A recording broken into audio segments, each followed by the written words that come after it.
Hi guys, please introduce yourselves. So hi everyone, my name is Raykiat. Hi, my name is Megan La, but you can call me Megan. Hey, I'm Gwen. Hey, I'm Rafiq. Hi, I'm Bryce. Hi, I'm Jesslyn. Hi, I'm Joel. Hi, I'm Grace. I'm Megan, Bon, and you can call me Bon. Hi, I'm James. And fun fact, I'm actually a visually impaired person myself. So yeah, let's just get straight into it.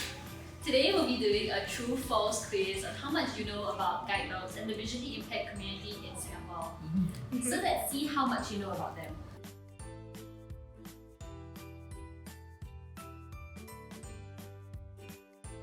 Three, two, one. Where is your False. I mean, the maintenance cost and the cost to train a dog would be really high, right? So you probably ballpark it around 20,000. I chose false because I know it's expensive. So 20,000 could be too little because you need to pair with the handler and then you build the connection. So 20,000 maybe too little, maybe I would say slightly more like 25,000. Oh, Yeah, about that. okay. How much do you think it takes to train and pair a guide dog? 60,000? 40,000. Okay, let's go between 50. 50,000. 50,000, yeah. Okay, 50,000. Yeah. I think it's $50,000, if I'm not wrong. Yeah, it's correct. I think it's 50,000 as well. Actually, right, it takes approximately $50,000 Oh, to train and pair a single guide dog to its handler. I got it right, but my explanation was wrong.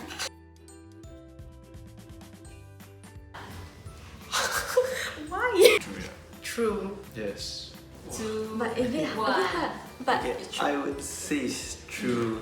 Why do you guys think that's true? I mean, like they're guide dogs. Yeah, right? yeah, they're supposed to help their owners do what the owners want, right? Exactly. Yeah, I mean, if they are chosen and like picked to be a guide dog, they should be very obedient, I feel. I think it's false because what if like the visually impaired person, like they like walk into oncoming traffic, they can't always obey their owners because what if like they're blindly leading them into danger? You guys are actually wrong. The Huh? answer is false.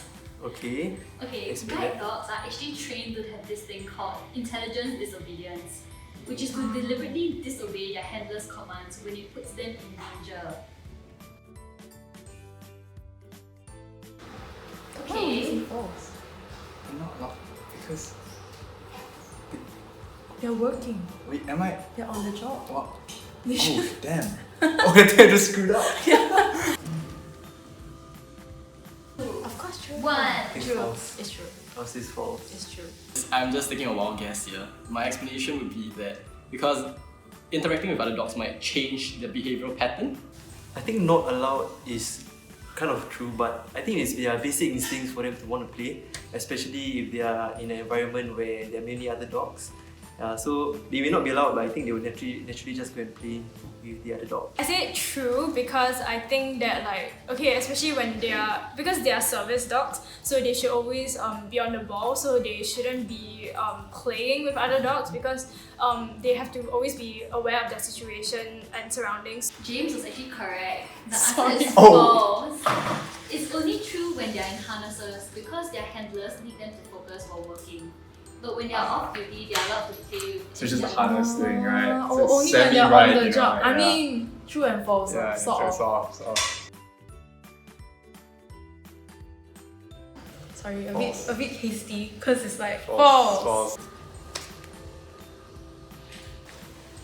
Wow, we really are agreeing. Yeah. we have a Me. yeah, we have living proof. Yeah, you wanna explain? Sure, yeah. So having a visual impairment doesn't mean total blindness because it just means that certain areas of your vision or like the extent of how much you can see is affected, but you can definitely still do certain things just with some limitations. I think there are like different kinds of visual impairments, not totally like losing their like 100% losing like their visual sight. So maybe some is like tunnel vision or like some other forms of visual impairment. So it's not 100% like total blindness. That's true. False blindness comes in many different degrees. For some, they're still able to see light and shadow. The 50k per guide dog thing was quite shocking. So I didn't think that it would cost that much, like for just a single dog. Yeah. So yeah, that was quite surprising. I think for myself, I wasn't really that surprised by any of the facts because being visually impaired myself, I've actually been exposed to different people with different needs, so I'm quite used to hearing about these kind of things. I think what fact surprised me the most was the fact that the dogs were so obedient, and the fact that they have this association to the harness that the moment it's put on, they have to be in work mode and job mode, and they have to be very obedient towards what the owner says.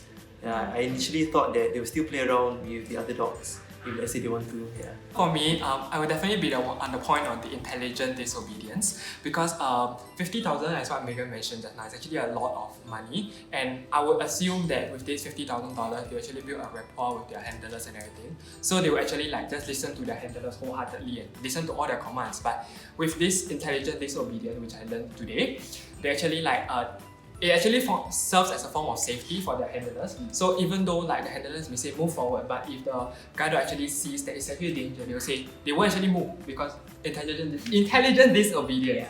Yeah. I think the fact that guide dogs cost around $50,000 for training is quite an expensive amount. Yeah, that actually quite shocked me as well. I thought it would be much lower because being a volunteer in charity, they might have access to like government grants and all that. So 50k itself is quite a hefty sum. So I think we'll need your support to bring in that 50k for one guide dog and one handler. Thank you for watching, and we hope it's been informative. We hope that you've learned a little bit more about guide dogs and about the visually impaired community. To raise funds for Guide Dog Singapore, we will be partnering with local businesses and selling self-designed merchandise. And you can find out more on SMUs like thescarlet.com. Thank you. Stay safe. Bye!